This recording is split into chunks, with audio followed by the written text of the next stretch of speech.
Good evening, New Bedford Guide. Chris Resendes back again this week with Sheriff Thomas Hodgson, Bristol County Sheriff. This is turning into an ordinary event here in New Bedford Guide. The Sheriff's always welcome here, and I enjoy having him here. He's a wealth of knowledge, national level-wise as well as locally. We sat down a little bit already, and we discussed a few of the current event topics that we'll be discussing tonight. First of all, I'd like to say a few words about today. Miami suffered another tragedy. We had a bridge accident right down the street from the Parkland School, Marjorie Stoneman Douglas High School, 10 days ago, and then now this horrific accident where cars were crushed in Miami. So, keep these guys in your prayers. We'll be discussing a little bit about that stuff tonight. Anyone who didn't catch it, please go back. I posted it yesterday. Achiever of the Month, Manny DeBrito, New Bedford Elections Commissioner, and I are setting up a Achiever of the Month program, where we find a youth each month and spotlight them.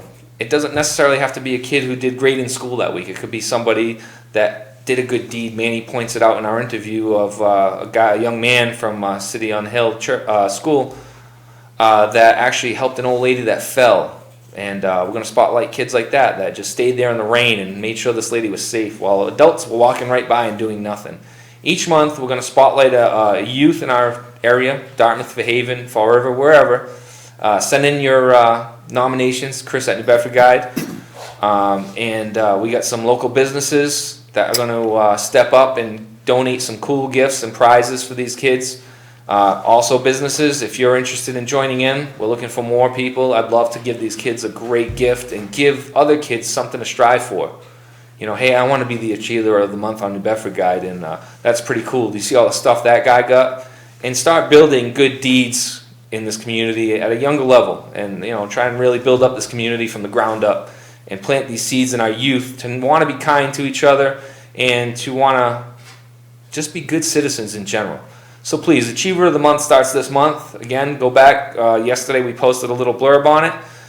Manny and I did an interview in the past, and we're going to start that this month. And if you find it in your heart to make any donations, private citizens or businesses alike, I really don't care why you do it, but if you donate, I will make sure that your business gets plugged. So it's worth it just in advertising. Each one of our shows is doing 10 to 15,000 views. Our posts are well above that, and your donation is going to be compensated, to say the least. No further ado, guest tonight, the Honorable Sheriff Thomas Hodgson from the Bristol County Sheriff's Office. Sheriff, thanks for being on. Thanks for having me. Can I just say one thing in relation to your opening? I think that's awesome. That idea at a time where so many kids today have not been recognized for their achievements. Mom and dad may be busy working, they're tired, they come home. Some kids don't have a dad or a mom, and so they sort of go out to other places. That's how gangs began to form. Kids thought, hey, listen, I'll get some recognition if I do whatever the gang tells me because I know they're going to recognize it. And this is getting them really civic-minded, recognizing things that these kids are doing that's making a real positive difference.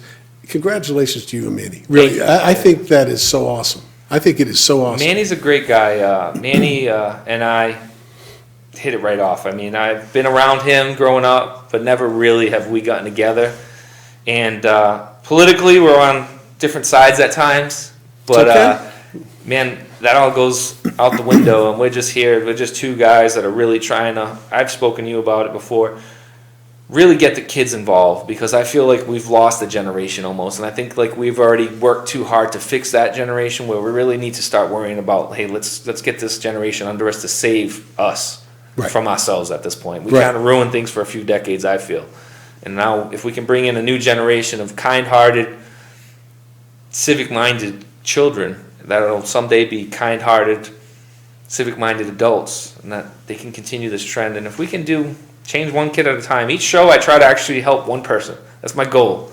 And I think that with this program, we're going to do all right. Yeah, and you're not only molding the future for these kids in this country, but the other part of it is you're showing them that, you guys can have different points of view, but when it comes to doing the right thing, you share the same common goal, and that's what it's all about. You and I have talked about this in the past, Sheriff. For the most part, 90% of us agree on 90% of the issues. Right. It's the small little bit that really throws us all apart and causes all this hate and animosity on Facebook and all other social media.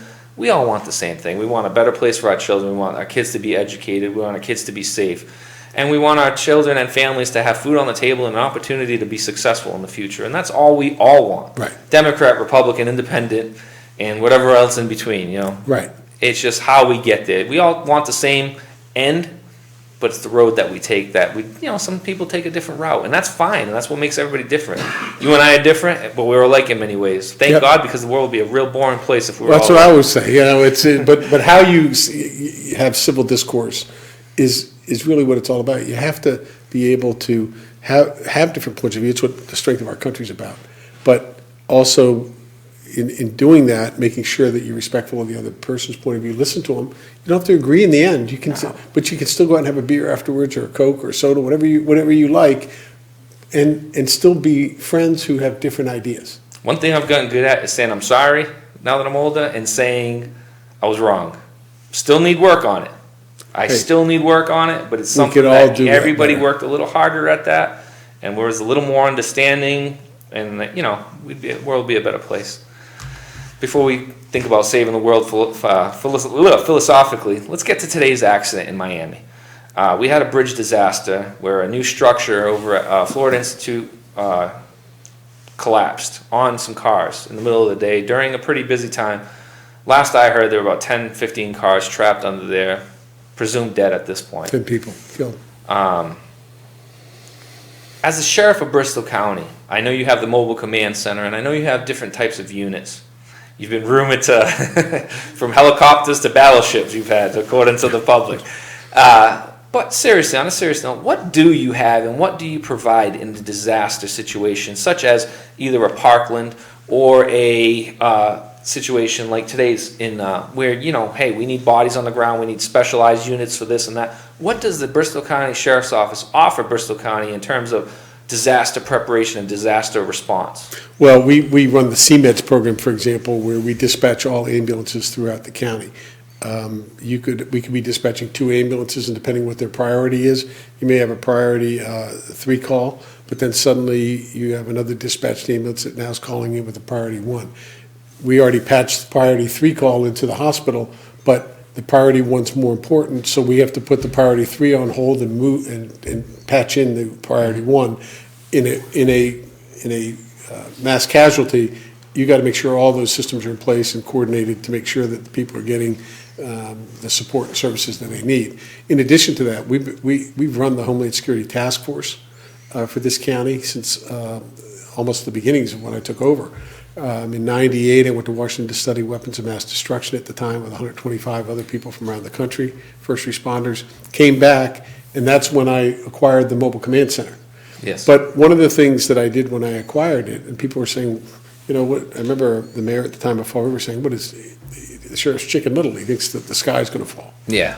Well, 3 days before that vehicle was supposed to be delivered, 9/11 happened. 9/11 happened, yeah. But the point being, I did it because I knew that we needed to have a regional vehicle. When I designed that vehicle, I made sure that every city and town's name was on there, every discipline, police, fire, EMS, emergency management, all listed on the side, because I didn't want anybody to think that this was a Bristol County This was your toy. This is a vehicle that when it responded, 2 of our technicians would be on board. When it got to the scene, the operation commander would be either the fire chief or police chief of that community. If they wanted unified command, they wanted support from me, I would respond, but unless they called me, I wasn't going to be there. The vehicle was theirs until it was done. We bring it back, get it ready for the next call. So in a situation like this, we would obviously respond.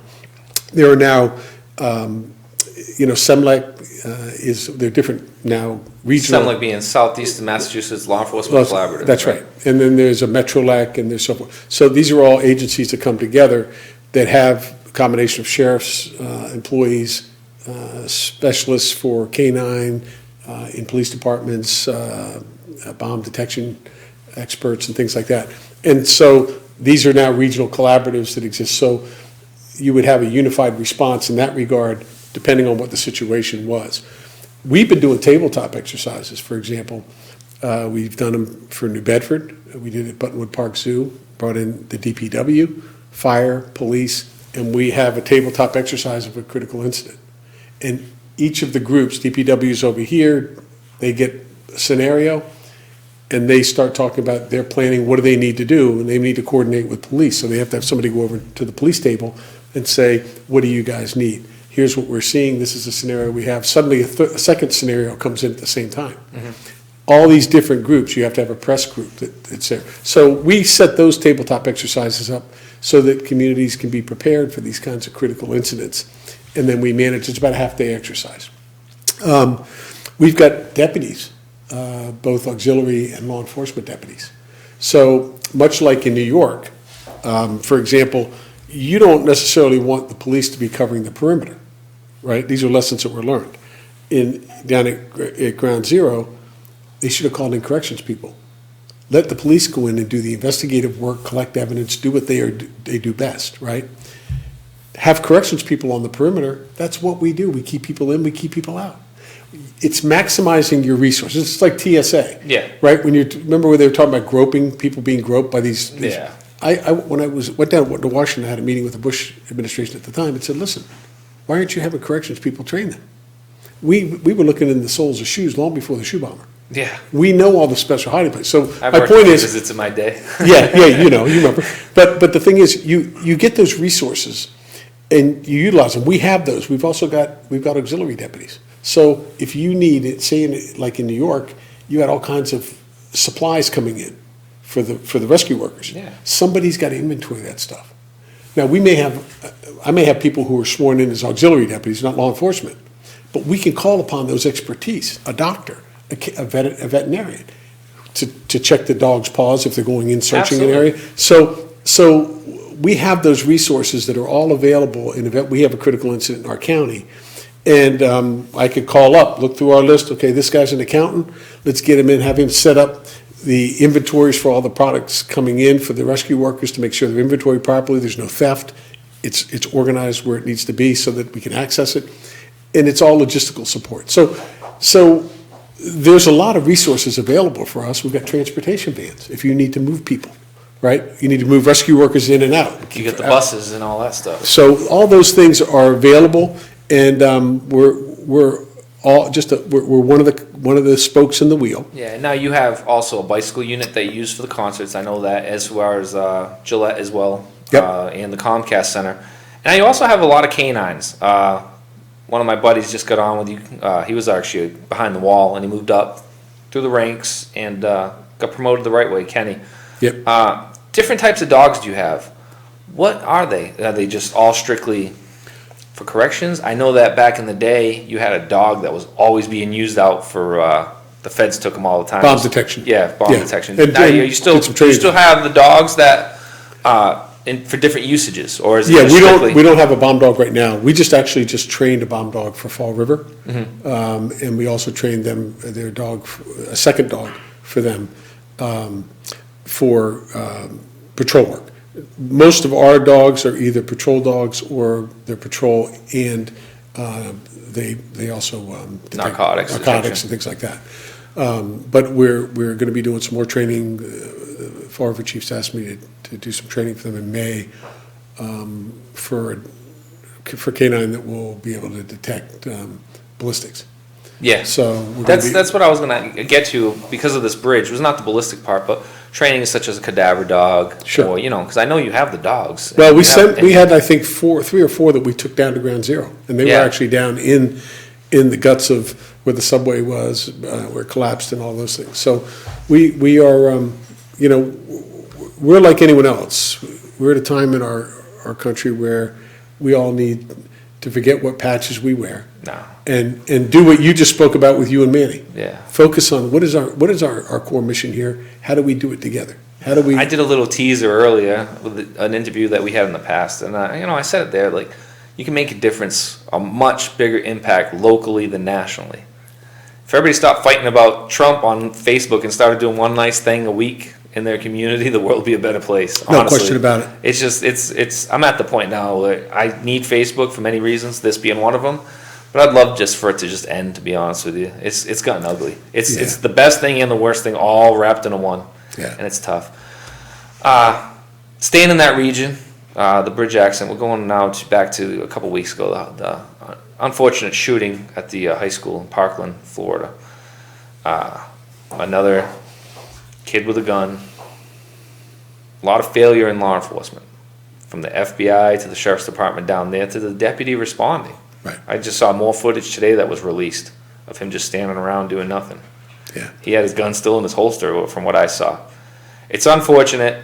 I train with firearms, and I've been told by some of the best gunfighters out there that we trained with that you don't know how you're going to react until the bullets start flying your way. So I can't judge him for what he did and what he did not do, to be honest with you.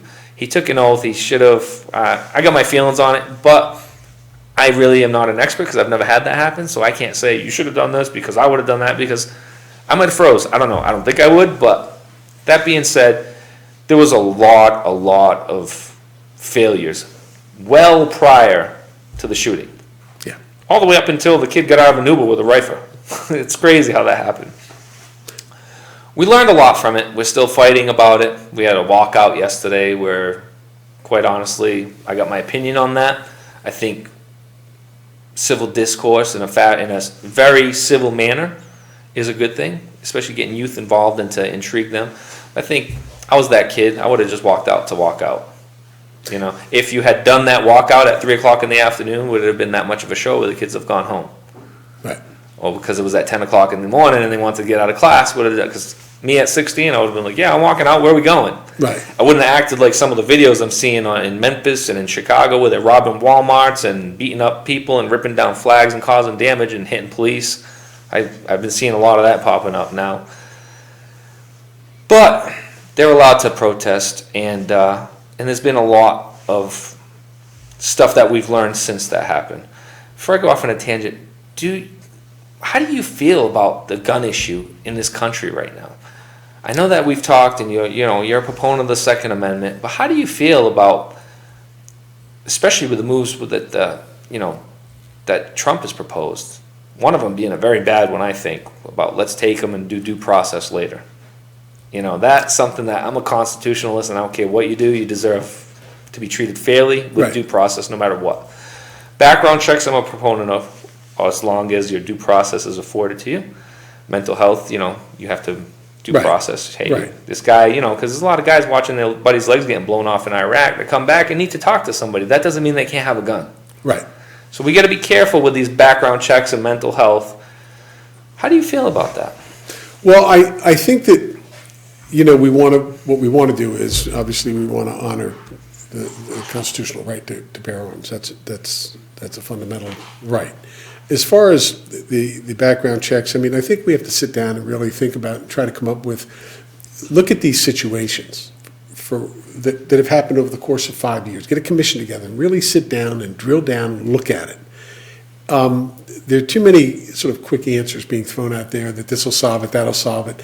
Quick legislation is terrible. Sorry to interrupt. Yeah, and it often happens. That's more often than not what happens. People Yeah. are trying sometimes to just give answers to get political points and that are very shallow, that oftentimes even make it a worse situation.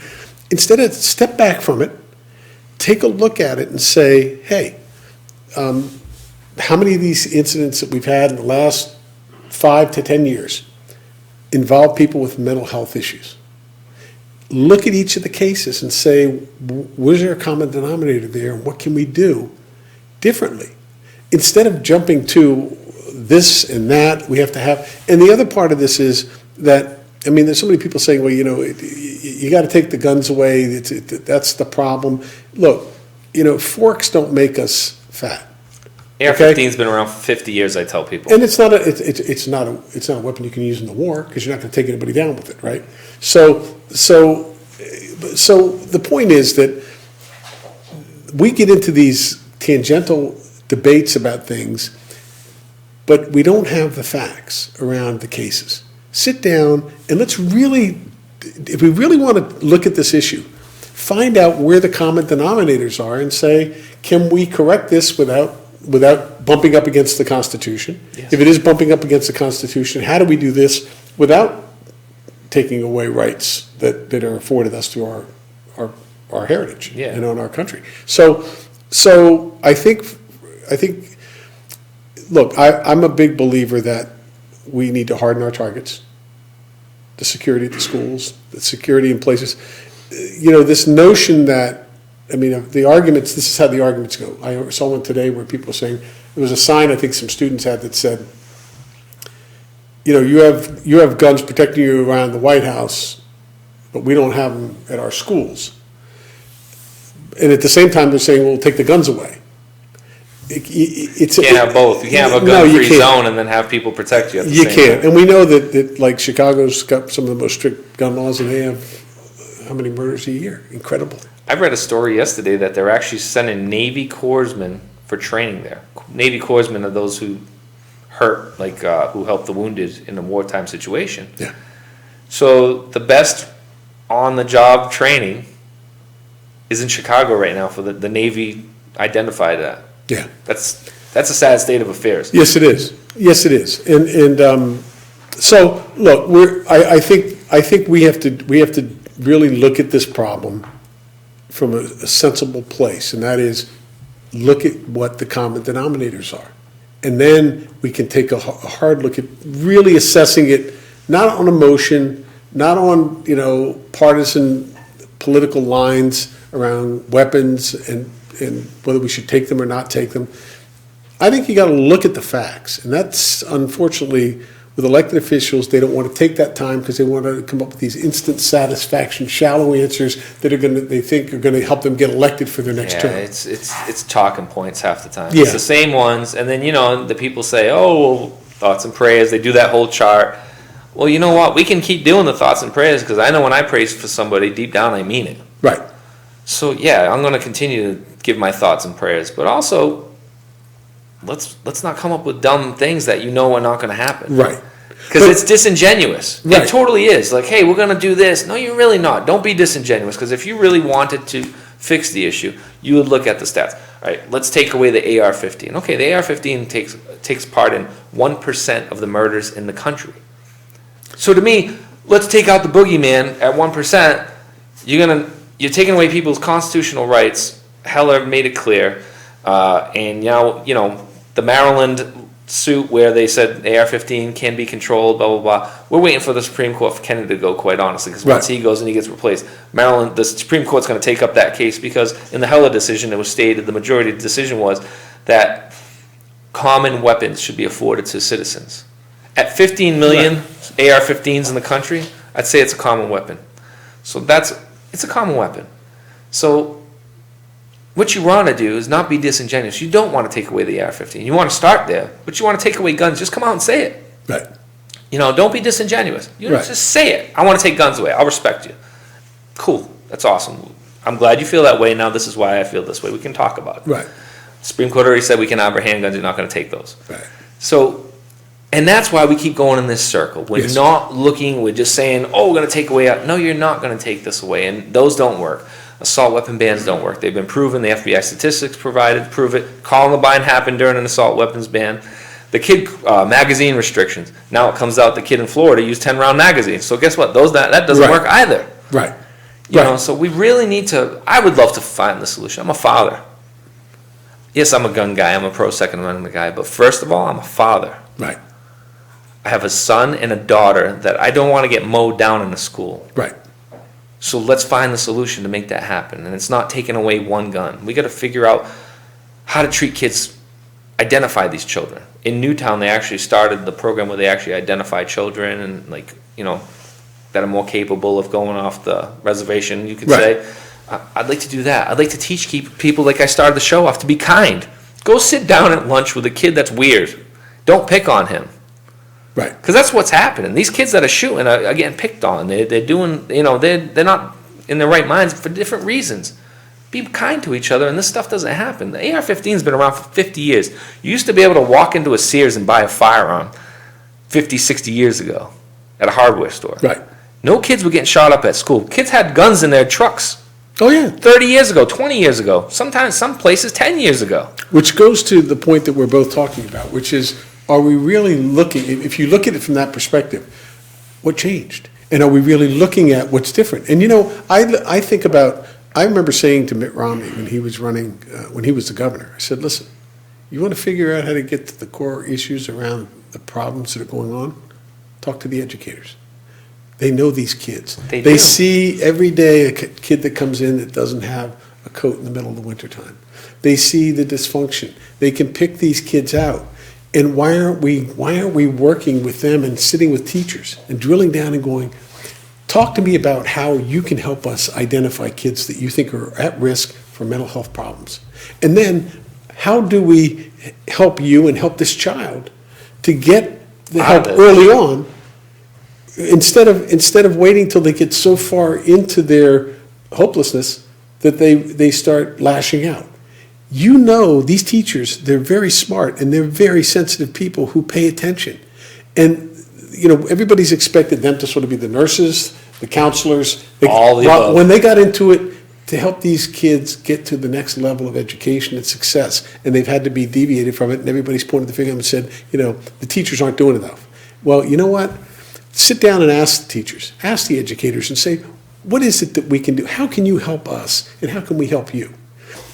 We have this problem, and you all are at the baseline core place where we can identify early on before this sort of manifests itself into a Parkland or somewhere else, right?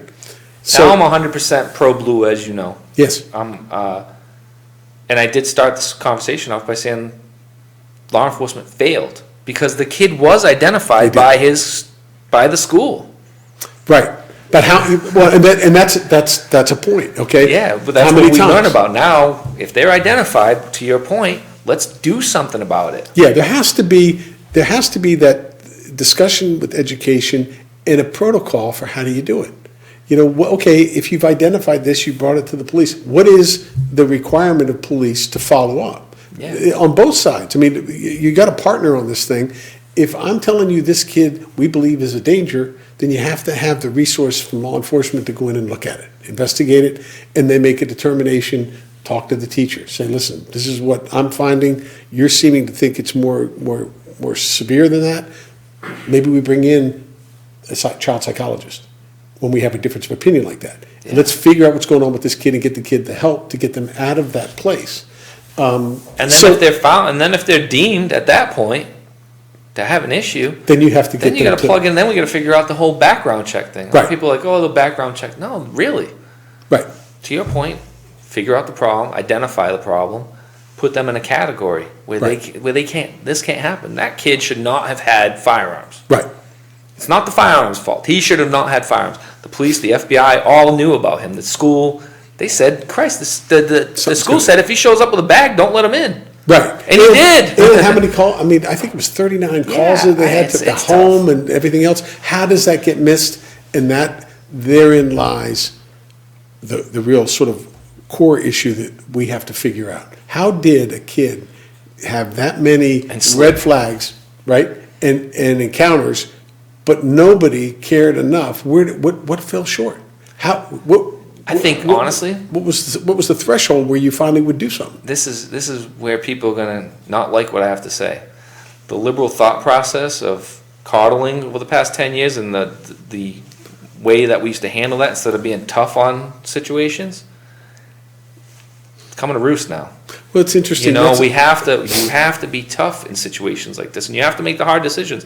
No one wants to legislate to lock a kid up. I'll say it again. I'm a father. I have a son and a daughter. I do not want to legislate to have them possibly locked up someday, but we have to do it because guess what? 3 more weeks from now, 4 more weeks from now, we're going to have the next shooting. Well, how much of the evolution of look, when we were growing up, moms were home. At least you're probably too young, but when I was growing up, most moms were My home. mom were. I was a latchkey kid. Okay, so you were latchkey, which is the beginnings of when moms started to go to work. And that was a smaller percentage, but then it grew. And moms had to go to work to help out with the home and everything. Not that they weren't working probably harder already, but the point is they had to go out into the community, start to work to bring in some more income.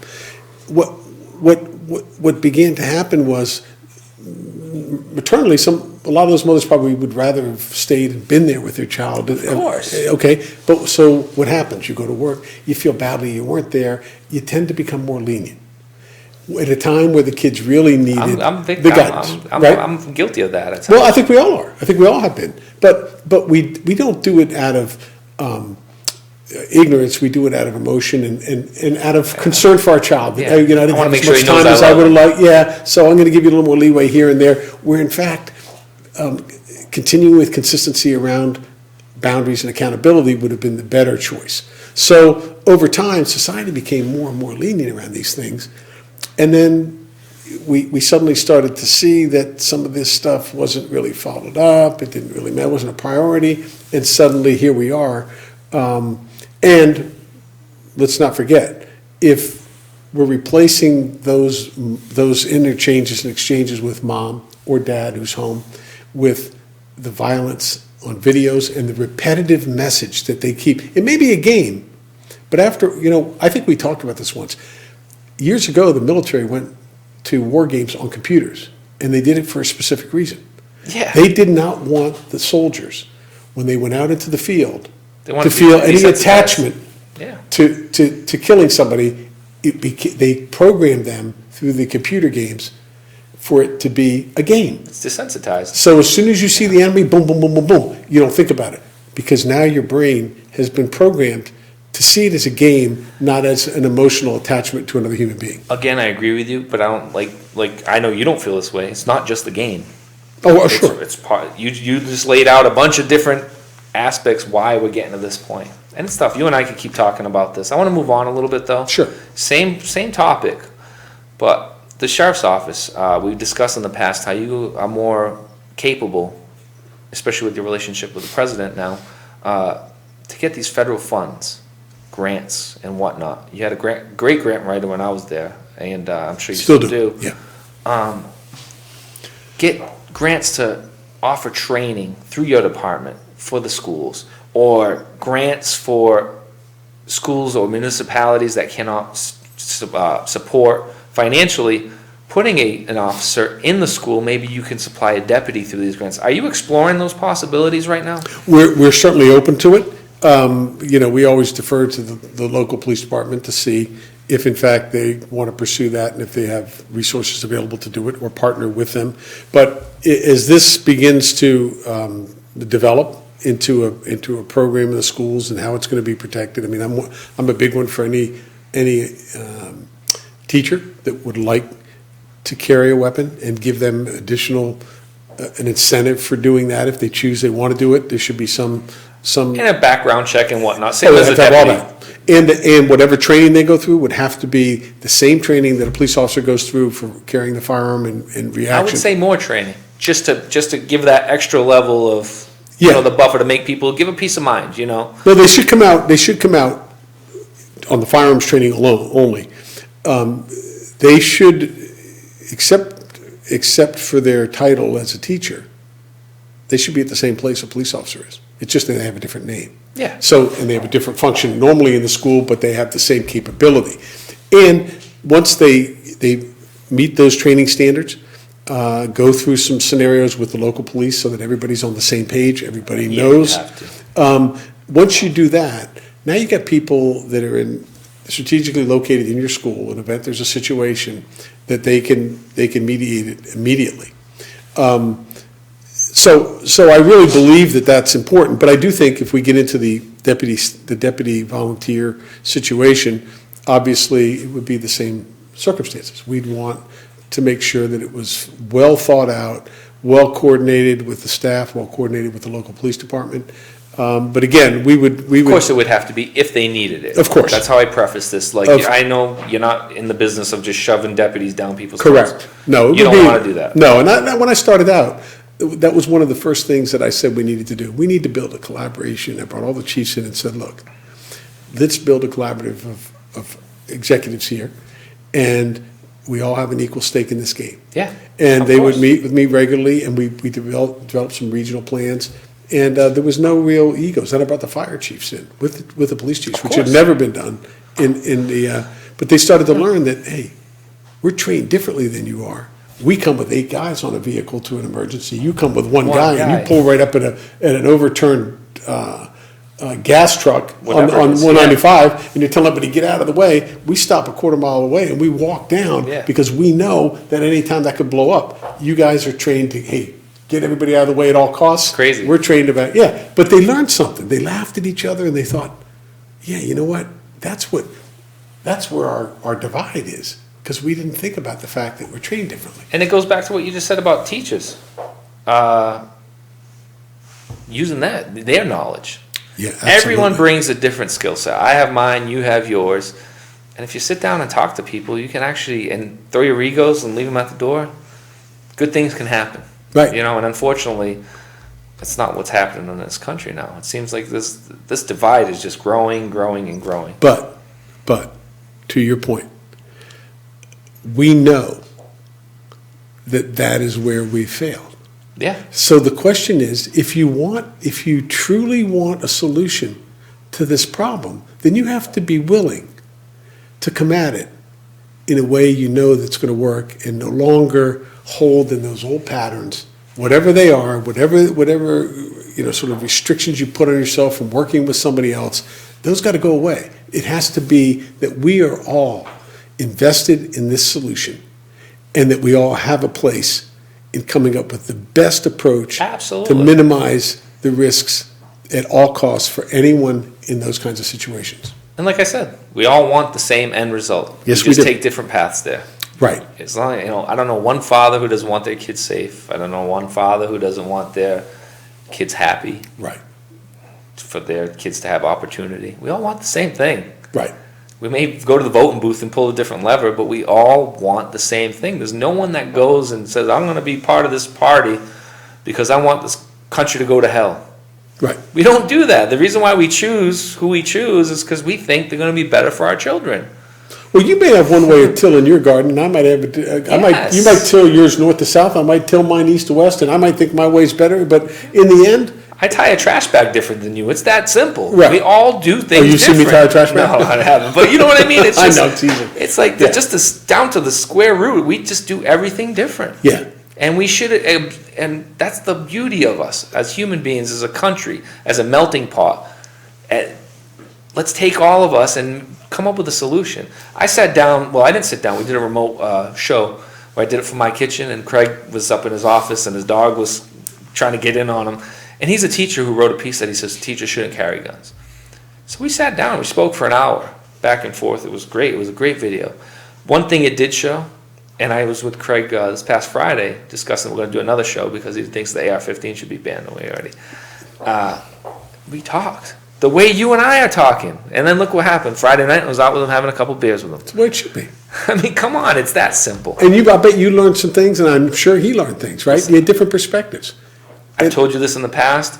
You and I have had our differences way back 20 years ago.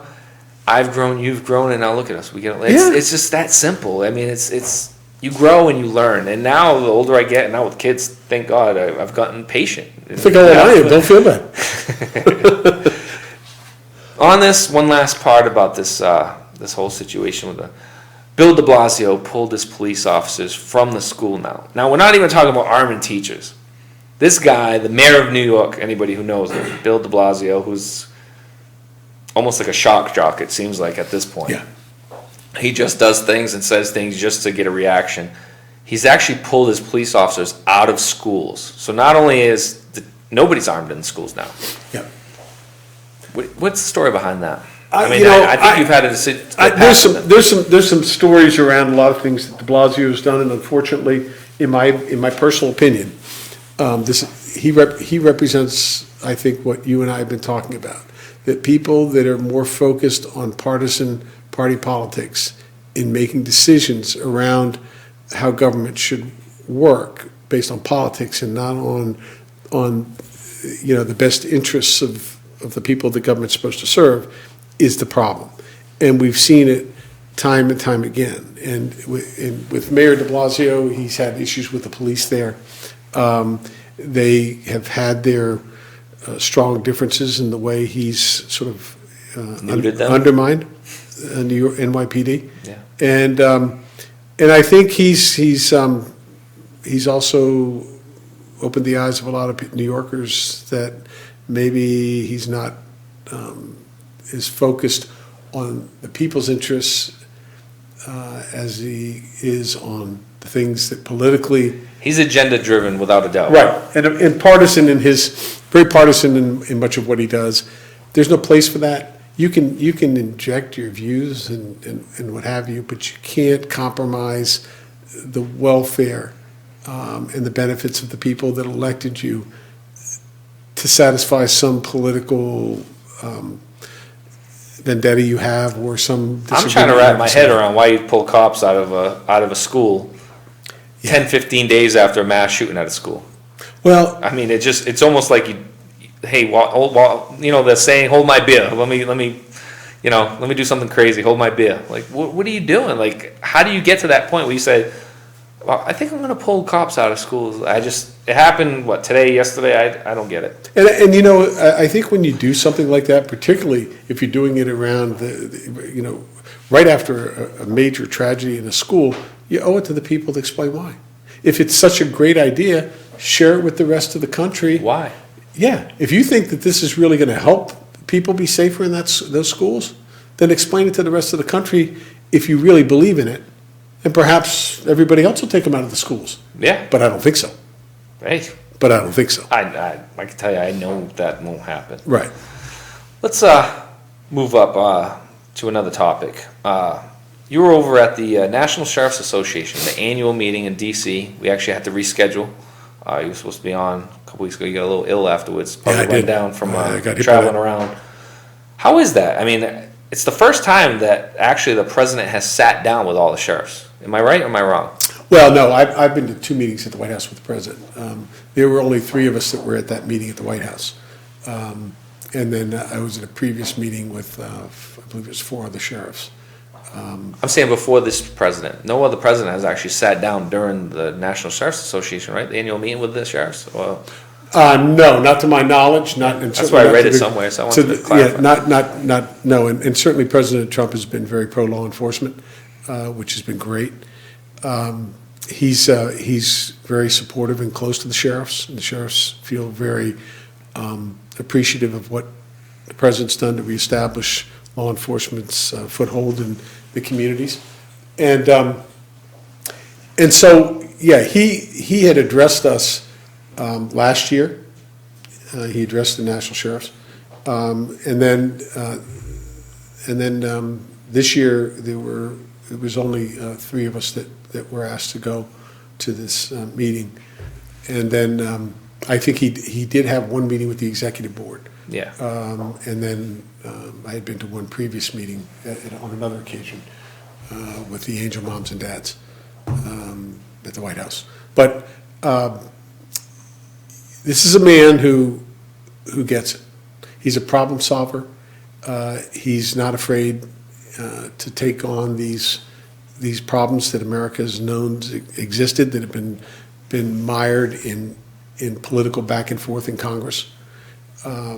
Where I often describe Congress as people get into the job in Congress with, I think, really great intentions. As soon as they get under the dome, it's insider baseball. And people on the outside going, "Hey, I need some help out here in this neighborhood. I got this problem, that problem," and nobody's hearing them because they're arguing both sides over silly things. I mean, think about this. Immigration reform. I've been working on that for 20 years, going back to the days of Henry Hyde and Barney Frank. We actually had a bill that we got through the House, and then when it got to the Senate, they said it's never. John Kerry's chief of staff said it's not going to happen. So it's not going to happen. Just made it through the House. Oh no, it's a presidential year. It's never going to happen. There's no way. It's just a political football. Nobody wants to. And it is. It's just crazy. And it's wrong. And it's what's wrong with government today. That people who have gotten elected have forgotten that you were given the privilege of us blindly trusting you to go there and deal with things that matter to us and our families, and all you're doing is worried about whether or not you're going to be able to take down this person or make this person look bad on the other side of the aisle by doing this and the other. Not for us, but for yourself. You look back at this situation now, you see Obama when he was a senator, President Obama when he was a senator, you look at Chuck Schumer. saying exactly what Trump is saying now. Absolutely. But What's changed? But therein lies my point. It isn't that sad that depending on the year and who the president is, depends on whether or not you're going to stand on this side of the fence or that side of the fence. And the arrogance, this is the part that bothers me, the arrogance of thinking that the American people are that stupid and that you could just play them, that this is all about me. It's not about you guys. I'm going to get on this fence because I want you to believe that, you're going to get votes here for me if I stand here. And then when it's another president, I'm going to jump over here with the rest of them, and we're going to hope our loud voice in unity is going to convince you to vote us over here. We didn't ask you to get in there and play that game. We asked you to stand on whatever side of the fence was going to give us our best outcome with the people that you work with. Not saying, hey, you wear this patch, you wear that patch. Didn't we talk about that earlier? Yeah. And isn't that what they spend their time doing? And you know what? I think the American people have finally woken up to it. When Donald Trump, the President of the United States, said, we need to drain the swamp, people haven't forgotten that. They recognize he's tapping into what we're feeling. We believe it's a swamp because we know nothing gets done. 20 years. Think about this, Chris. Say there's 6 fundamental issues around immigration reform. The border wall, E-Verify, visas, student visas. There's 6 things that they tell you and me to fix. Okay? We're Congress, but it's just you and me. And we're going to give you two 20 years to figure this out and get it done, right? Which is a pretty darn long time for you and me to figure out 6 issues. If you and I sat down, like we're doing now, and talked through the wall, how do we do this? We may be back and forth about this. Where do we get the funding and all that? Do you think it's going to take us 3 years to get that done? No, of course not. We're going to come to a solution. And nobody in the private sector or the people that elected these people, when they go to work, are given 3 years to figure out a problem when they're working in an accounting firm or work a case. Listen, this is the problem. We are 20 years. Those 6 issues, if you gave each one 3 years, you still got 2 extra years on top of that. Do you know they haven't solved one of them yet in 20 years? No, they've solved it. They all know what's going to work and what's not going to work. That's the problem. Well, they don't want, here's what it is. That is where immigration's become a political football. And it's divided the country because everybody's frustrated that there's no answers, nothing's getting done. So then people start taking, well, you shouldn't do this and you shouldn't do that. We shouldn't be arguing that. We should be pointing to them saying, listen, make laws. Let's go. If you can't meet the standards I have to meet when I go to work every day in the private sector and be accountable to achieve something, in a year's time, never mind 20, then I don't need you. You don't think business owners are going to wait for you to figure out a problem for 3 years, you and 4 colleagues, and you can't figure it out in 3 years, but we'll still keep paying you? You've been around a while. You've been elected official for what, 20 years now? More than that. Yeah, I'm in 20 years now. Yeah, 20 years. You might not be happy with this, but you'll respect it. I'm all about term limits at this point, and I think a lot of that has to do with this. These guys that have been there 30, 40 years in Congress, and I understand you need time to get established, and establish is a bad word because the establishment is the problem. Right. But to, learn the ropes and get things going and make, after like 6 or 7 years, 8 years, that's not the way this country, the forefathers of this country want 2 things. Did not expect congressmen and senators to be elected officials for their whole lives, for their careers, or until they're 80-something years old, like McCain. Or in Feinstein, they finally, they're going to another guy, De Leon, out in California, but they're like, hey, she's 83 or 80 with something. Yeah. And she's like, oh, I want to run, endorse me. And at least they can see, hey, at this point, come on. But that shouldn't happen. And they also did not believe in a 2-party system.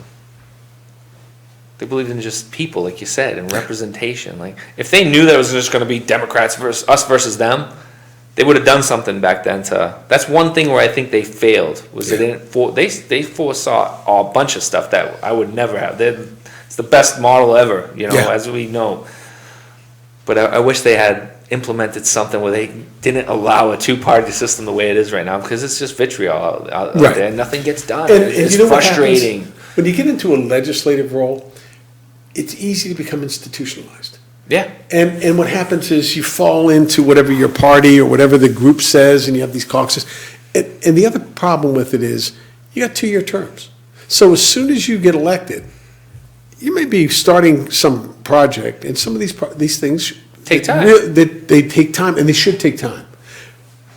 But they aren't given the time that they need because the person's saying, well, I got to get elected again, so I got to make it look like I've done something in this 2-year period. So I'm going to throw these sort of shallow answers out there, like, see, I filed a bill on this and I filed a bill on that. That isn't going anywhere, and they know it, but it makes it look like I'm addressing this problem and that problem. You and I talked about it the last time about and especially combining and joining bills and all this nonsense they do. They just do that so that way, I voted against that because Right. this was in it. Well, listen, each thing, one at a time, and that would fix a lot. Right. We're not going to fix it, unfortunately, and I wish we could. But let's get back to the Sheriff's Association meeting. Anything you learned from that meeting with Trump? I really want to hear from you. What you sat down and what he talked about, what it was like. Well, the last meeting I was at was all about MS-13 and the problem that we're having with that Violent gang. growing problem in our country. They just look. They had a meeting in 2015. They had a guy who was sent by the leadership in El Salvador to come and meet in Virginia, near Richmond, with all the East Coast bosses, and basically told them, look, we need to reestablish our footing in the East, and we want you to retake the territories in the East. I was just down at a wedding 4 or 5 months ago for my nephew down right where I had a home in Gaithersburg, Maryland, where and my wife and I stayed at a hotel, and when I went to an event with my brothers and sisters a night or two before the wedding, they said, where are you staying? I told them, they said, are you nuts? There's MS-13 all over the place down there. They've had all kinds of murders and problems. This is in Gaithersburg, Maryland, right outside of DC. Virginia's got serious problems with MS-13. They have grown their operation. I mean, we've had 65, 69 members of the MS-13 in our place in the last 5 years. They're serious, vicious people, and they're recruiting young kids in the school. In Long Island, where they killed those 2 women with machetes that the president spoke of at the State of the Union, the parents have been complaining, and the kids were coming home saying, Mom and Dad, these gang people are taking over our school, and nobody's doing anything about it. They basically overrun us, and we're all afraid. And what's happening is they're going after these young kids and recruiting them into the MS-13 gang and into the ideology of what they believe, which is kill cops. You know, they have no regard for human life, and they just assume put you in a barrel and burn you if they think you crossed them or you talk to some other rival gang member or what have you. That's how vicious these people are. But we talked about that. Does he line them up with terrorists? Is he at that point where he's ready to call them a terrorist organization? Well, yeah, they haven't labeled them terrorists.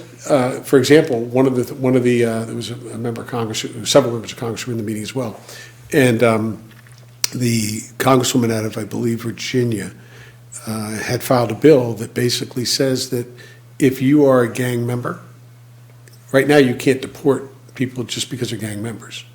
You have to wait till they commit a crime, murder, or whatever. This bill says if it's determined that you are a gang member and we identify that you're either undocumented or that you're here on a green card or whatever, you're gone just because you're affiliated with a gang. And we talked a lot about that. I had time to talk to both, after the meeting I spoke to the Secretary of Homeland Security. I had a chance to speak with the Attorney General. He came in, he was heading into another meeting, but I had 15 minutes with him to talk to him about, and her, about a program that we're working on here that deals with imposters. It's a whole new approach to identifying people who have fraudulent IDs, and there are thousands of them. We ran the first 20 names we ran in our database that are in our facility. We came up with 2 imposters, fraudulent IDs, and there are thousands of them in the country. the registry of motor vehicles. We're trying to get that.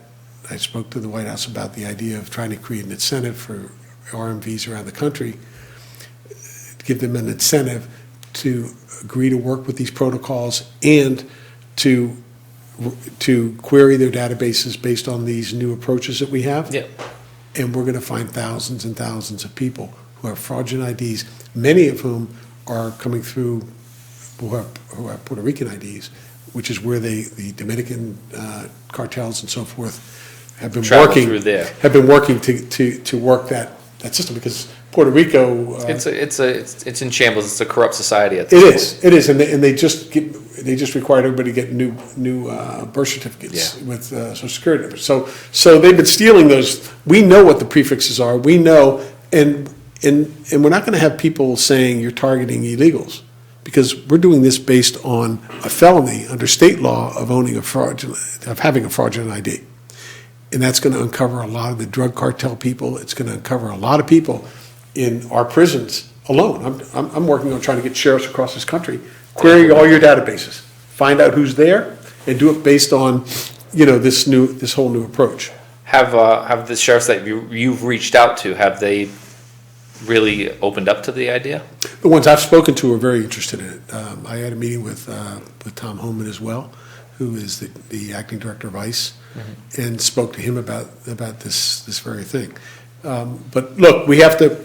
Excuse me. The good thing about this administration is they're open to any kinds of solutions. They're going to make the community safer. The president wants the laws enforced, and he wants to make sure that the people of this country are protected.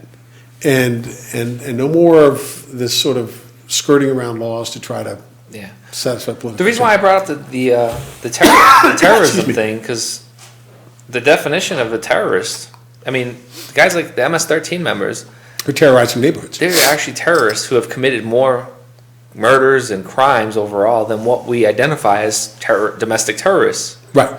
You understand my point? Absolutely. So when you do, and you can implement that idea that these individuals, these gang members, these murderers, these savages are actually terrorist organizations, that opens up another branch of law enforcement. Right. That can actually remedy the issue. Yeah, and what I would tell you is the great thing about the Trump administration, and it comes from the top, from the president, he will look at any recommendation, solution that he thinks will either partially or completely solve the problem that's in front of him.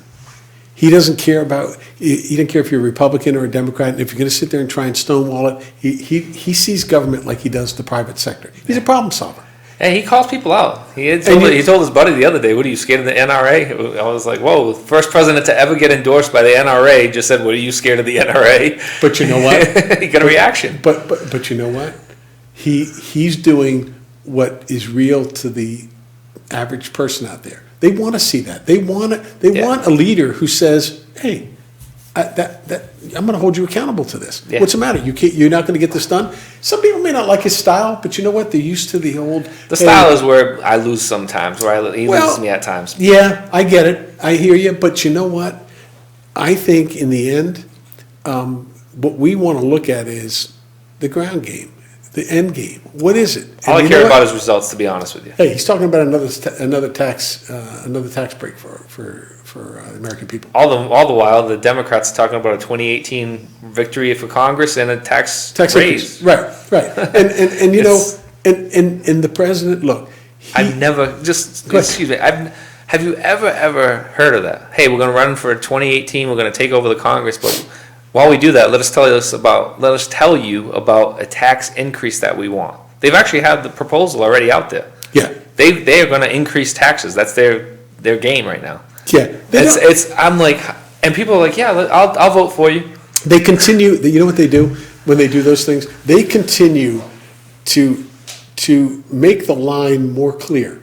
Yeah. Between someone who's focused on the people's issues and is sensitive to where their problems really are, like the President of the United States, who sees that, people were out of work. that companies now are giving out bonuses. They just had a whole bunch of companies yesterday talking about giving more bonuses. And you know what? Do you think for one second when you're one of these people that's so grateful that your company just gave you $1,000 because they were able to get tax cuts and it's coming to your family, that they're going to want to see somebody say, hey, we're going to take that money from you in higher taxes? But the problem is that people will still vote for them, and they say that. It blows my mind. Well, you know what? But I think you and I both agree that people catch things in snippets. They catch it on the media, whatever the media is saying. Yeah. But what happens is you've got there's a bias in the media out there. Oh, yeah. Where they intentionally... Which I want to bring up. Yeah, we've seen it time and time again. The distractions that they keep throwing up there are so that people, they're trying to keep it so, particularly the liberal Democrats, not all Democrats, but there's a number out there who are trying to keep throwing things up about, Ivanka Trump and this one and that. Every day make a distraction so that that they think they can draw people's attention away from the fact that, oh, wait a minute, you just got $1,000 in your paycheck. And that's what it is. As soon as we get the tax break, I said to myself, I'm going to wait 24 hours and they're going to come up with something that they've been holding on to smear the president because he just won. He he scored a couple runs that didn't. Yeah. Now they're going to come in and say, all right, well, what about this? And, the porn star comes up. Well, the porn star's been talked about last summer, but now it's a big issue again. Well, look. Because he's winning. Do you really care that he had 2 scoops of ice cream? Honestly. Nobody cared when Bill Clinton did it, so I don't want to hear about it now. Yeah, but do you care he had 2 scoops of ice cream? Oh, that's stupid. But these are the things. And then he puts ketchup on his steak. I heard more about this guy that I really don't care about. Yeah, no, but it's crazy. What you just said, Chris, you represent exactly what the average American feels. I don't really care whether he put ketchup or whether he had 2 scoops of ice cream. What does that matter to me? But I do care that he just got me $1,000 in my paycheck that I'm going to be able to put away for my kids' college. Again, we all tend to want the same thing. Right. We just take different roads to get there. I'm just like, gosh, just listen to that people. That's Have you ever seen in your lifetime a president who was moved so quickly and put so many things? He was meeting with Gates today. Yeah. So I'm sure he's talking about some other issue that's very important, of course, to all of us. And tomorrow it'll be somebody else. That man doesn't sleep a lot, and he's on his game. I can tell by his Twitter feed that he doesn't sleep well, a lot. of course you can. But honestly, you can go by the White House, and you're going to see his light on early in the morning. But that was his game 20 years ago. Yeah. He was known for that. You can't deny his success. Yeah. 20 years ago when he was getting NAACP Man of the Year, right? He was doing that same stuff. But let me ask you a question. Different guy now, though, I guess, right? Well, let me ask you a question. Do you think that anyone could build the kind of empire he has in real estate and so forth if he pissed everybody off? He's not a different person than he was in the private sector. He still demanded of people. He still said, look, bottom line, I want to fix this problem. Can you do it for me? If you can't do it for me, I don't need you. I'll move somewhere else. And I'll bet you if you look at his private sector work, you'd probably find that guys like Tillerson, who did a great job for a period of time, maybe they fell away on certain differences. Gotta go. But they're also both very, very successful men, type A personalities. But for the period of time that he had them, it worked. And so now they can walk away with a different point of view, and they have somebody else come in. And Tillerson's a big boy. He's like Trump. He'll be fine. He moves on, and he says, hey, I did what I could do.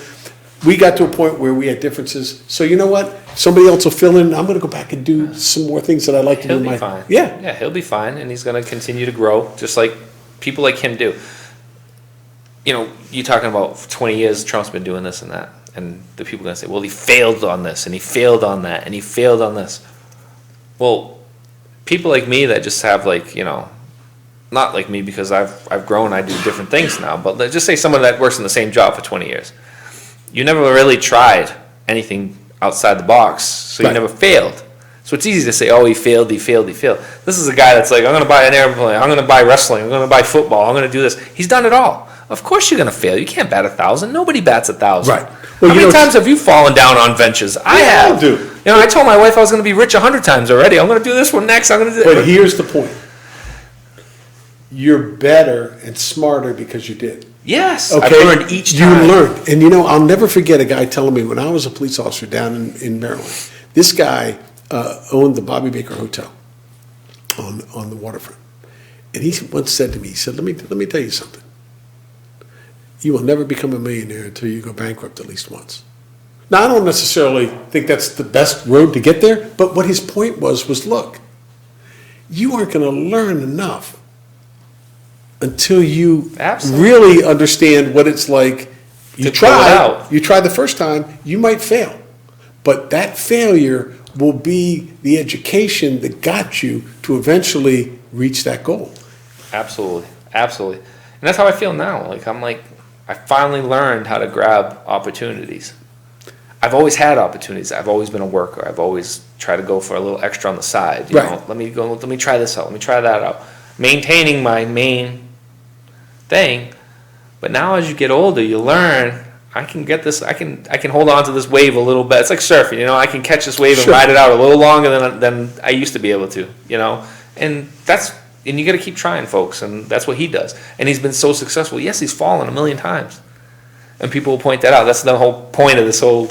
We kind of digress. But Well, I think we forget the early lesson. So you didn't get up and start walking and never fall down, No. right? But you figured it out. pretty quick. Eventually, yeah. you figured out, what do I got to do to stand up here and keep going without I'm landing getting my old. knees? Yeah. I'm actually starting to feel it. Yeah. Man, I don't move how I used to. Yeah. You had brought up something I wanted to bring it up, but you had brought it up: unfairness in the media.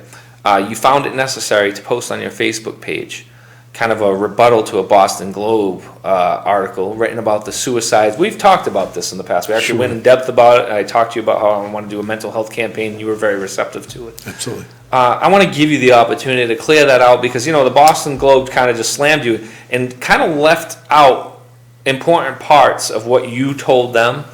Yeah. The cases, you're being basically looked at for the amount of suicides at your prison and, kind of like an audit. Sure. And yes, we can agree, numbers don't lie, it's happened, but there's reasons why they happened, and protocol was followed. Why don't you go in depth on what they missed and why you felt it was important to go on your Facebook page and kind of defend your department? Sure. Well, first, let me just say that anytime that we have a suicide, we obviously feel very badly for the family, the loved ones, the relatives who lost an individual while they were in our custody. And the other thing I would say is it's very important for people to understand. When someone commits a suicide inside our prison, that cuts to the core of what we do. Our job is care and custody. So when that happens, we look at those things with a fine tooth. What could we have done different? Is there something we did wrong? Did we miss something? We of course have to rely on mental health experts to tell us, where do you want this person classified? Do you want them on a 15-minute watch? Do you want them? We want that person on an eyeball watch around the clock. Depending on we're not experts in that field, mental health is, and that's why we have them there. And think about the mental health person that loses somebody. Do you know 6% of the people who commit suicide in this country die in mental health hospitals where all the experts are? 6%. How does that happen, right? These are people that are experts in the field. I think it is. It's not. But here's the thing. What people don't understand, for example, we detox 2/3 more in Bristol County than any other sheriff's office of comparable size in the entire state, 2/3 more. An even more revealing statistic, MASSAC, which is the Massachusetts Alcohol Center for the state, they have about 200 people on average patients, about 69 employees. They detox 8.2 people on average per day. Do you know how many Bristol County does? 7.1. With 10 staff members. Yeah. Okay, so look, Is there that's any way- not a is there reason any why way- those. Is there any way to get more staff to take care of this, or is this something you're exploring? Well, therein lies the question, because you could look at it two ways. One is you're doing a good job efficiently, or you don't have enough staff, and that's why these things happen. Our reviews of every one of those suicides that they talked about, the 7, however many years it was, that we looked at it with a fine-tooth comb because we don't want our officers to go through that and see it and be involved in that kind of thing or have it happen, or the mental health people. We've been nationally accredited. In fact, we've received 100% on our national accreditation, which is almost unheard of. They review with a fine-tooth comb all your records, suicides, your medical protocols for inmates that were patients, all those things, the whole operation, soup to nuts, 3 days, 3 inspectors from different parts of the country come in and they go over it like you can't believe.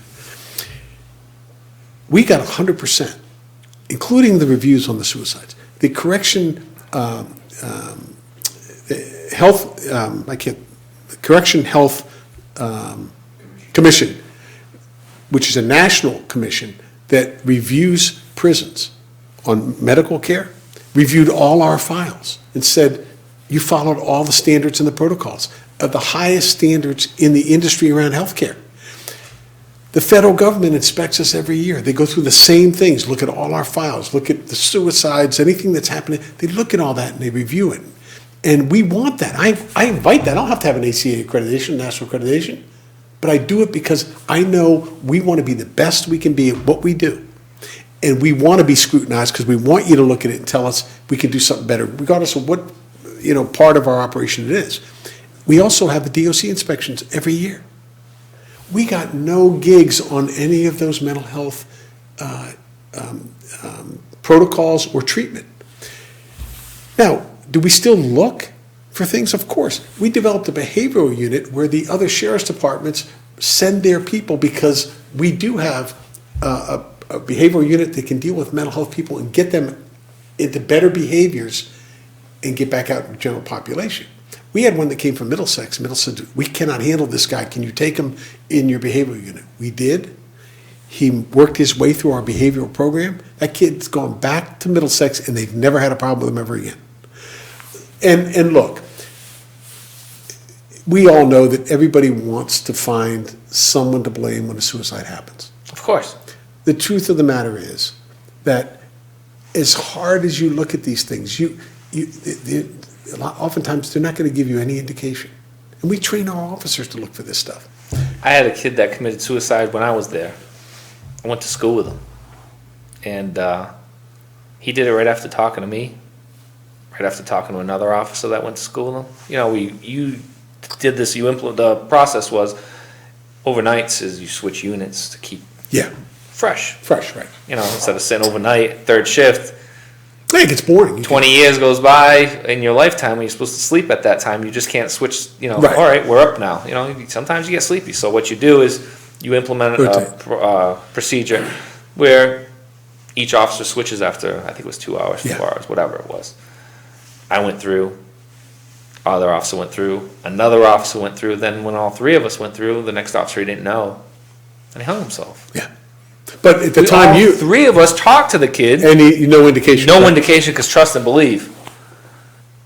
I didn't want to respond to a kid that I went to school with hanging in his cell, which I did. Or anybody. Right? It's horrible. Yeah. You know, and it was terrible. Traumatic. It's one of those things I didn't want to see. Right.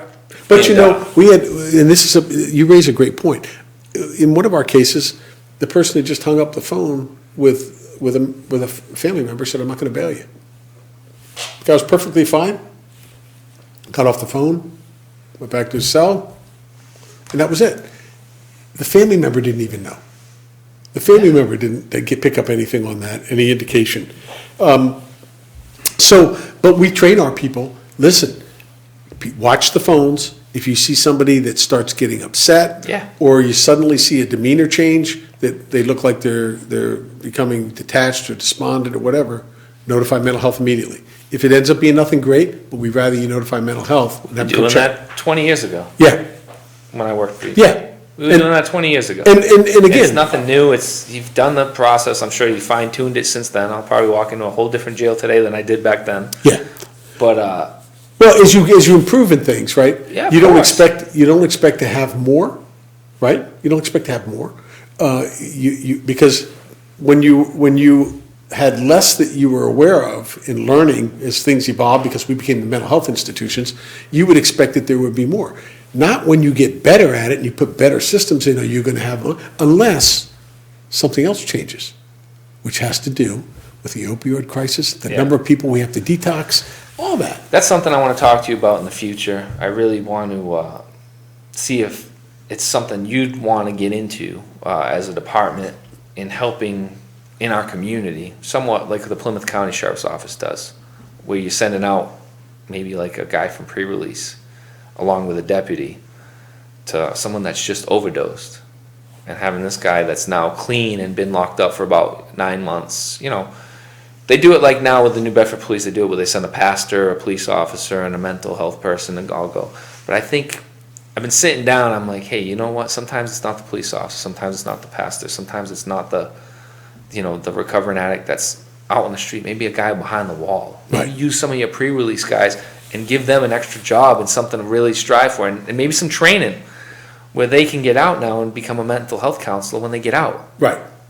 Killing two birds with one stone. I think it would be a great, hey, this guy overdosed over here on, because they do it in New Bedford now, somewhat. But Right. Norton doesn't have the access to this, or the other small towns that Sure. you're the sheriff of.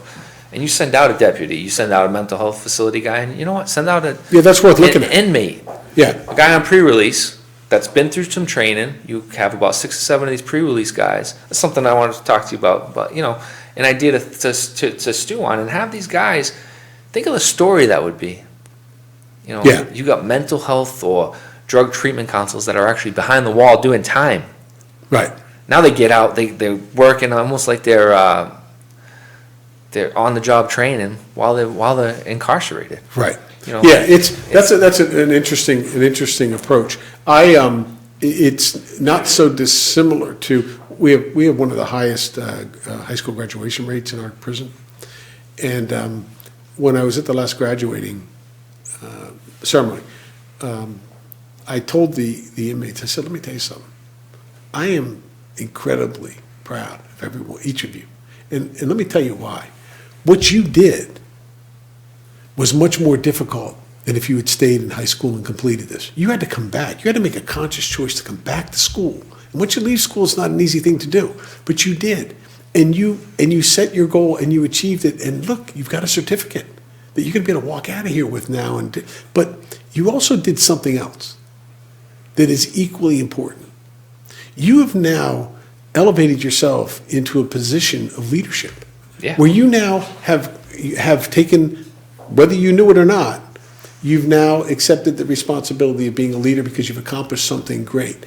And now when you go back out into your neighborhood, I'm going to ask you to do something else besides use that to get yourself a job or a better opportunity to get in college. I'm going to ask you to approach any kid you know in your neighborhood. This is where your leadership role now comes in. And if they're not going to school or they're banging out of school, walk up to them and say, hey, kid, let me tell you something. I have to go to jail to do it. Yeah. And you know what?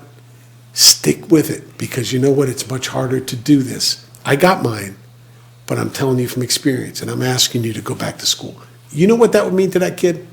That you shared that life lesson with them? Absolutely. And you may not get every one of them, but if you keep 2, 3 kids in school, I tell you, man, it's one person. If you can Right. affect one person as an individual in society, you've done your job, man. That's I took this job on. I thought we were going to come on here, and you were my first guest, and we talked politics. And I said, Josh is like, yeah, we're going to get some politicians on. And it's changed now that I have this platform. I want to try to do something positive each week and try to inform, but yet help. Yeah. And part of this, And you are. I really enjoy it, and one person, 2 people, if each person could do that, and like I said, we all want the same thing, we're all trying to get to the same. Each person can. I can't. I really want to touch upon one thing. As usual, you and I don't stay quiet. Jonathan gets bored, you know what I mean? So we could go 2 hours, but I'm going to cut it off right at this last thing. Okay. The Fifth Circuit Court, Federal Appeals Court, Tuesday upheld the most of the Texas law which bans sanctuary cities. We discussed sanctuary cities in the past. Your pretty much description of how you just can't change the rules. The FAA analogy is great. Like, hey, you can't just change your route because your city doesn't want planes flying over. That's not how it works. But they did uphold the laws of sanctuary cities, which allows local law enforcement officials to ask people or detain them about their immigration status, where before, we're not going to do that. And they're doing it here in other cities. Also punishes government officials who refuse to cooperate with federal immigration, which is what Trump's really trying to do. And now the Fifth Circuit, which is kind of wacky sometimes, actually said, yeah, they're entitled to do that. How do you feel about that? You think it's a big victory for what you believe in and what you stand for? I think it's a victory for the people of this country. It's a victory for our sovereignty, and it's a victory for the important aspect of us sending a clear message that laws matter. And if you don't like a law, you have to follow the legislative process to change it. But until it's changed, you cannot pick and choose for yourself how much or how little or how much you want to follow a particular law, because that is the beginnings of undermining our republic and our ability to have a democracy in this country. The laws are the framework which give us those privileges. And so, look, we reached a new low in our justice system when we had the Attorney General just recently in California say to business owners, look, if you attempt to cooperate with law enforcement, i.e. ICE, to help keep your business safe, to keep your community safe, we're going to prosecute you. At the same time, the same Attorney General supports the idea that you're going to create a sanctuary for people who have violated the law, who are here illegally, and saying these people need to have sanctuary, meaning you need to let them come out of the shadows and not bother them. Even though they're here illegally and they may have done something wrong, they have a right not to be bothered about their status. So let's see where we are right now. So we have an Attorney General saying, let these people come out and not be accountable for what they've done in violating our laws. And you law-abiding people, you need to go into the shadows and stop working with law enforcement. Think about it. And if we don't speak out, and I've talked to the sheriffs across this country, if we do not speak out in objection to this, we're the standard bearers, we're the most trusted elected office in the country. If we stand idle on this issue, the public's going to say, well, I guess the sheriffs don't think it's important to work with them either. And now what we've done is we basically said, which is another interesting hypocrisy, they're saying the reason they have to have sanctuaries is so people come forward and be witnesses, which is all a bunch of baloney. No, it's not. But those who want to be witnesses, those who want to work with the police, who are legitimate citizens, get into the shadows and don't talk to them. Think about it. Yeah, It's completely there's undermining. no nice way of saying it, but it's ass backwards. That's exactly what it is. And you know, I think the American people are getting it. The Fifth Circuit gets it. We have an obligation to follow the law. We should have the same levels of cooperation with every federal partner. You can't say that we can have people assigned full-time to DEA, to our terrorism task forces that we all have assigned. But this one agency we're not going to let you work with to keep people safe. I'm all about the 10th Amendment, which gives state rights, because it's important. Of course. The Founding Fathers, which I'm very proud to be, a citizen of a country by these super intelligent people, established that. Right. The 10th Amendment is very, very, very important. But why aren't we all, you got to work together. This is crazy. Well, why would any elected official in this country want us to have less protection and public safety than we otherwise could? Who would ever want that? Why would you say, hey, look, I know that I could make you 10% safer if I do this, but I don't want you to be. I'm going to pull that back, and you're going to have to be 10% exposed more to being victimized by crime because I have a political difference. That smart guy right there said a long time ago, all right, now the wall. No, it's not going to stop everybody. But we're talking about human trafficking, we're talking about drugs, fentanyl, we're talking about terrorism. Even if that stupid wall, which people want to call it, which is not just a wall, the wall is a name for bodies, fences, drones, all the above, horseback, all the above. If it stops 30% of human trafficking incidents, kids being tortured, if it stops drugs, 10%, if it stops killings, violent gang members coming through, 20%, it's not going to stop everything, but isn't that wall worth it? Well, of course. And and therein lies the point. Look, you can get a 50 or 60% benefit by reducing the number of people coming across on all those things you just spoke of, or you can get none of it. You can get none of it and keep paying out more welfare, more, being put on a waiting list, even though you're legitimately as a citizen qualified to get public housing, but you can't because 28% of the people that are coming here illegally are now in there, and you have to wait 2 years, even though you're. Well, you'll have people say, "Oh, illegal immigrants don't get benefits," which is Oh, baloney, yes, they do. Which is baloney. I dare you to go walk into an emergency room right now, bleeding, and see them turn down illegal in. They're getting services. Milford That's Hospital. just one little instance. Milford Hospital has never had 1 penny paid on any illegal person that's been treated there. Not one penny. It's crazy. Well, who do you think's picking up the tab? Of course, the taxpayers are. Yeah, the doctors not only are. the taxpayers are. The doctors are going to get paid. So Right. our insurance rates go up, and everything else goes up. My co-pays have gone up. Right. I'm at the point now where back when I worked with you, gosh, I wish I still had that Master Health plan 20 years ago. Yeah. Well, we don't even have that anymore. I know you don't. But my co-pays are through the roof. Right. And these are part of it. I understand it's big pharma and all that. And all that other stuff. The NRA is killing everybody, but the Democrats that are taking money from all the pharmaceutical companies, they're not to blame for anything. Right.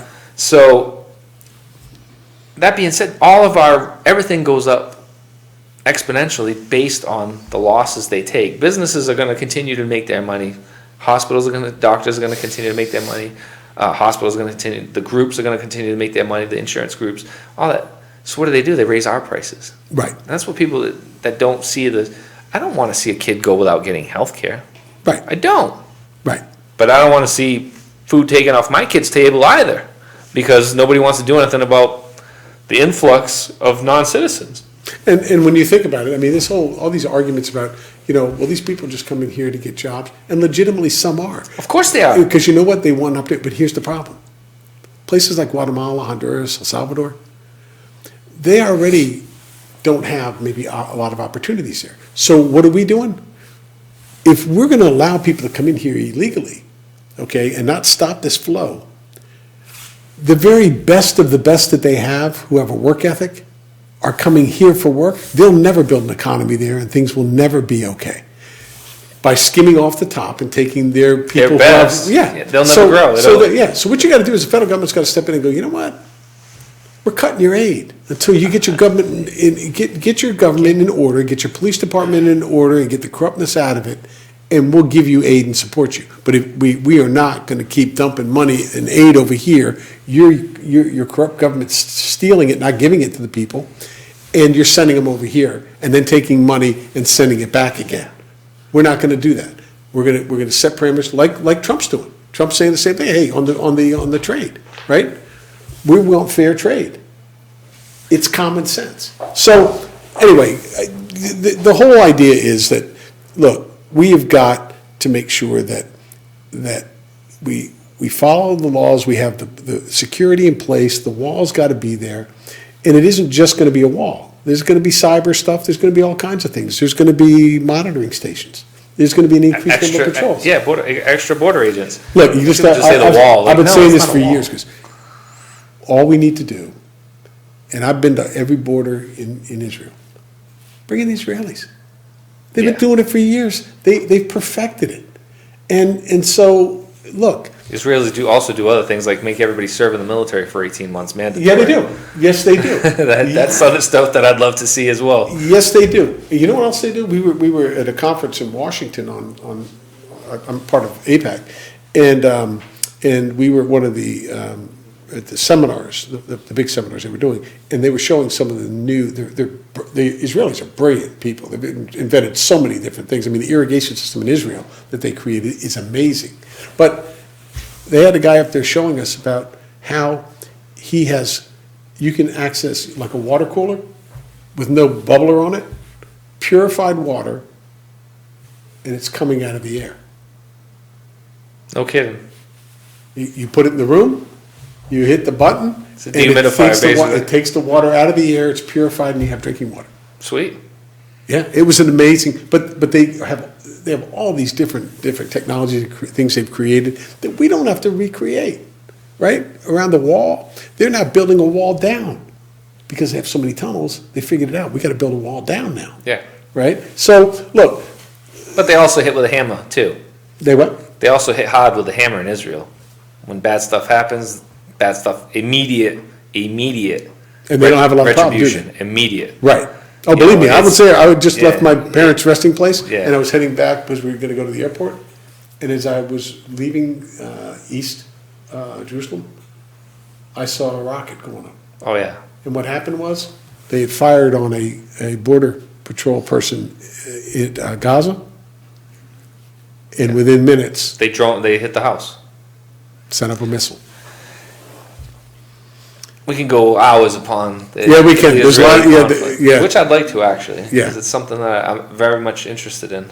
So I didn't realize that you had the ties to Israel. Yeah. We'll have to sit down and talk about Yeah, that sure. sometime. Anything you want to bring up? Any local stuff that's happening soon within the department that that I missed? I know that you've done a lot of stuff with the past storms. Schools. Oh, yeah, and we have inmates Stuff out like that. every year, like in Dartmouth, they were out shoveling today at the senior, some of these seniors that, they're either gonna get I actually fined. see, yeah. Yeah, they're either gonna get fined by the community because they didn't clean their walk, or they're gonna go out and try, if they don't have any money, to do it themselves and end up with a heart attack. So our inmates go out and do it. How did they sign up for that? They actually, the town of Dartmouth set it up, and and through our community work program, yeah, Council on Aging. So the council on aging, the elderly in Dartmouth can reach out to the council on aging if they need assistance. Yes. Now it's just elderly, or do you do disabled veterans or anything like that? Is it- I believe we do, I think we do disabled veterans as well. They can't. I actually saw a deputy. Well, I don't think the deputies do pre-release. Deputies do the highway stuff, but Yeah. I saw one of the guys that I used to work with actually shoveling. I was ready to stop and say, "Hey, man, let them do some of the work." Yeah. You could tell he was like one of those guys who wants the day to go by and he worked. So Yeah. he was out there working hard, that's shoveling good. some snow. That's You'd good. be proud of him if you drove by. I'm proud of all my people. Sheriff, thank you very much. Hey, thanks for having me. Enjoyed it a I know lot. Mike and Josh, actually, we're going to talk to you soon about getting you on more often and actually being able to access you if a hot topic comes up. Happy to do it. Email you quick, and then right from the comfort of your home, we can link up. We got some new programming stuff here that we'd like to have you be a contributor and get your views as an Yeah. expert in a lot of the cases. Like you're a nationally known figure, you attend a lot of nationally known things, and we'd like to have your experience on the New Bedford Guide. As we grow, we want to bring some of the more experienced and helpful assets that we have in our community, like yourself. Well, you know what, I just want to say thank you for that, but I have to tell you that what you all are doing and getting out the information from various people like myself and others who are privileged to serve, that's so important for people to be able to make their own determinations around which direction they want to go in, as long as they have all the information. And by being able to be on this show and what you all are doing here is really, I don't think you realize how incredibly valuable it is to moving this country forward, because it does give people who otherwise are busy doing this, that, and the other thing, when they can sit down and watch your show, they actually have the opportunity to really understand and learn both sides, whatever they're hearing out there, whatever is being told to them. Then they can weigh in for themselves. They're smart. They know. And without that, without your doing this, they wouldn't have that opportunity, and they'd be basing it on sort of very narrow. Rumors. Well, that and just narrow sort had of my- perspectives. Young Chris opinion of Sheriff Hodgson, my in-between years where I had other people's opinions of Sheriff Thomas Hodgson, and then now the relationship I've built with you over the past year are my new understanding of who Sheriff Tom Hodgson is, and I learn more each time. Like just now, the Israel thing. Yeah. And you're not as mean and as bad as people tend to. Yeah, it's okay. He's this, he's that. Now Yeah. you're a good guy and you want good stuff for the community, and I can attest to that. As being somebody who really wants to see good things happen in the community, he is a guy that generally wants good things to happen in the community. Well, I got into it to hopefully make in some small way a difference, and I'm blessed to have a great staff to work with who really do make a difference. So Thank you. thanks for having me. Again, thank you, everybody. Thank you, Sheriff Hodgson. Thank you, Jonathan, for always setting this up. And thank you, Josh, for letting me go 38 minutes past the clock. It's going to kill me. Yeah. Seriously, one of these weeks he's going to kill me because he gets There's paid going the to same be 8 o'clock. a hammer behind you. There's going to be a hammer behind you on that screen. Guys, thank you so much for viewing. Hopefully we touched upon everything you wanted to hear from the sheriff this week. Also, please, everybody, please, I started the show off with this. I really want this program to take off. Achiever of the Month. I want businesses to get involved in their community. Even if private citizens, if you have it in your heart to donate each month a $25 gift certificate to somewhere, whether it's Barnes & Nobles or an iTunes card or something that'll help this child want to become the Achiever of the Month. A shoe store, kids love sneakers. And if you want to be part of a movement that I think I want to start off with once a month, eventually I'd like to get it like Faces in New Bedford, where each week we're spotlighting a kid and getting him a little pot of gold for being a good person and being an asset to our community. This child is going to remember this for the rest of their lives. Trust me. I know they will. I remember like kids getting in the newspaper when they were young, and your T-ball team, and you remember that stuff. And it's going to set a precedent in our community where kids are going to really want to be this. The Achiever of the Month, I want it to be something that New Bedford Guide and Manny and A's Before J's and all the other nonprofits that are going to be involved in this really make a difference and an impact in the youth of Greater New Bedford. This is not just a New Bedford issue. This is a Fairhaven, Dartmouth, anywhere in this area, Fall River. Nominate your kids that really stepped up and really made a difference in the community, whether it was one little incident or overall they were a volunteer somewhere and they're really making a difference at a hospital or a nursing home or the Council on Aging. Anywhere where your child is actually being a great citizen, we want to hear about it. We want to reward them. And we want kids to look up to them. Say, hey, I want to be the Achiever of the Month someday. Step up, be a part of your community, be a part of the solution. And as always, thank you very much. God bless, and thank you for your viewership.